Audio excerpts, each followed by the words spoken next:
What's up, guys? It's your boy Dalton here from TCG Buzz, bringing you a deck profile of my Vlad-ish Dragon Knights. There's Vlad in it.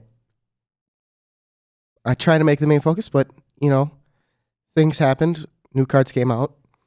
Kind of changed the deck in one way, and I had to remember to keep it towards Vlad. So if you have any recommendations or ideas for the deck, please let me know down in the comment section below. But further ado, let's get this deck profile going. Buddy is Cavalry Dragon Resonante. That's Spanish. Hopefully I said that right for all you Spanish speakers. Start off with 3 Edward the Black. Best finisher for the deck. I can get into it pretty consistently. It doesn't seem to have any problems or anything like that so far. And comes in handy, especially with Resonante.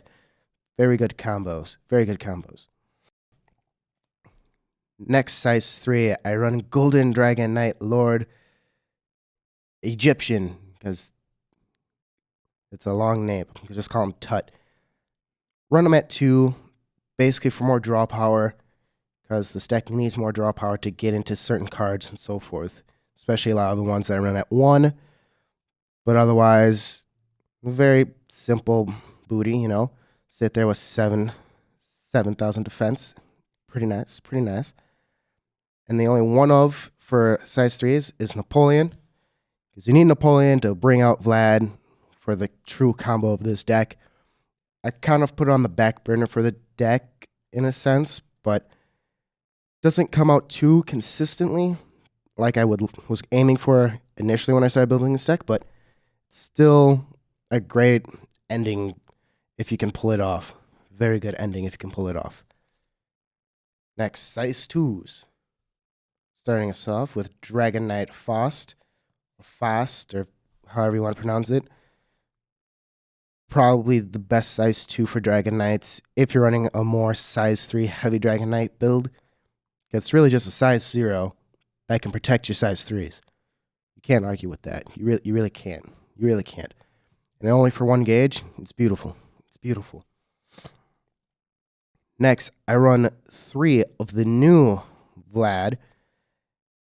It's kind of more there because I really liked it. After playtesting with it, I'm like, it's actually not that bad of a card. I know we kind of bashed it in our talks about this set, but after actually going and playing with it, it's actually not half bad, which I'm actually happy with, but it still doesn't technically synergize with OG Vlad.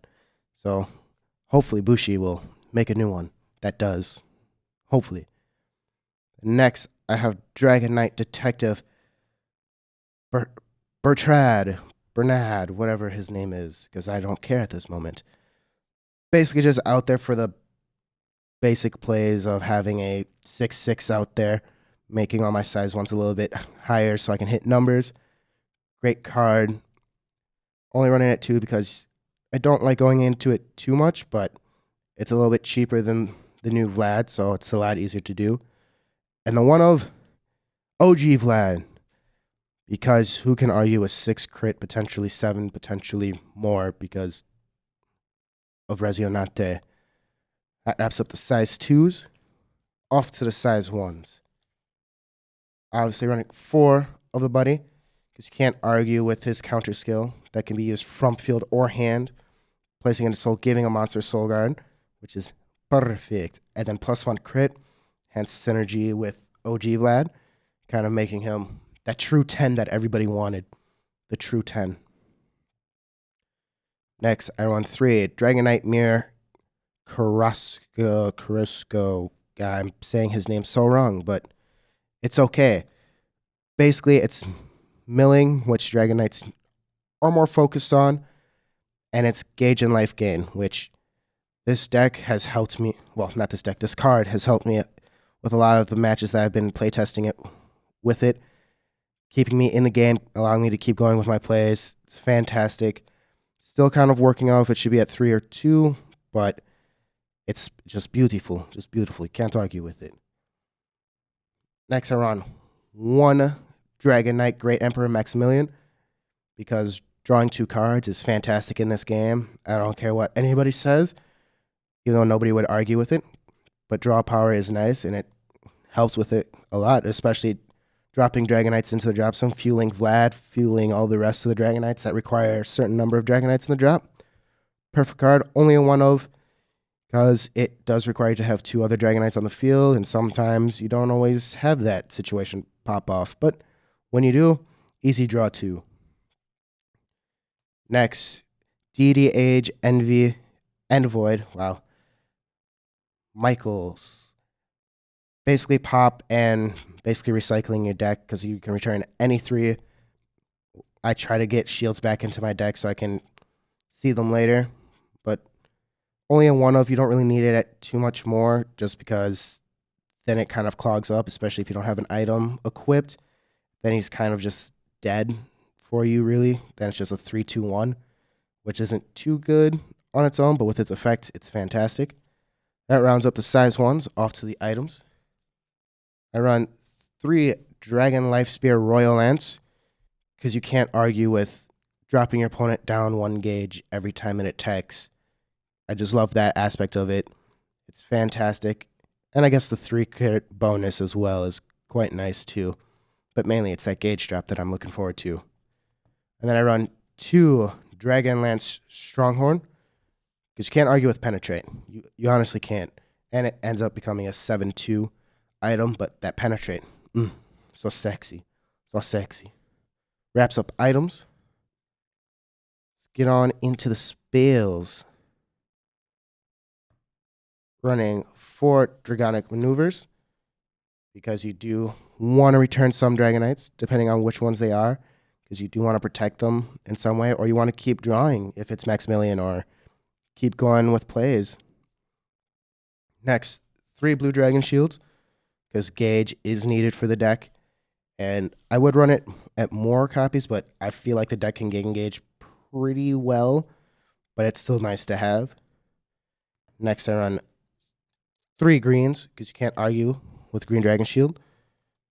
And then the last Dragon Shield that I run is Fire Dragon Shield at 2 for more milling, because you really want to see Dragonites in your drop to start proccing off skills and so forth.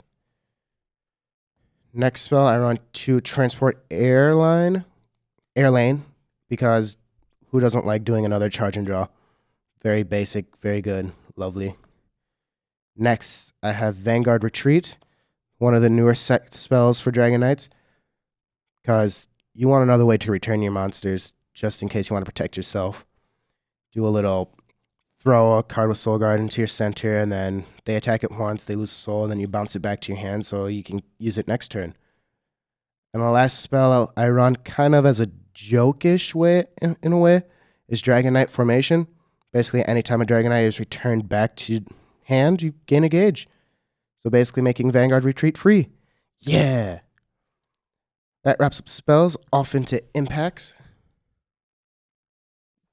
Only running 3 impacts in total. I run 2 Dragon Cavalry Arts Spirit Aura, because who doesn't like popping all of your opponent's cards and dealing them damage equal to it?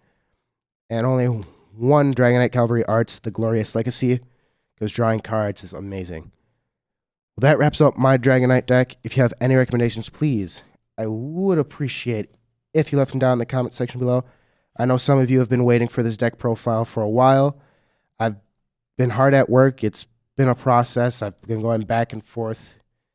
Don't know how well it works. It's pretty good. Sometimes it's inconsistent. Other times it just pops off, but then just gets outlasted. Still a fun deck to play. It's definitely nothing meta in my eyes, but it still is a fun casual deck.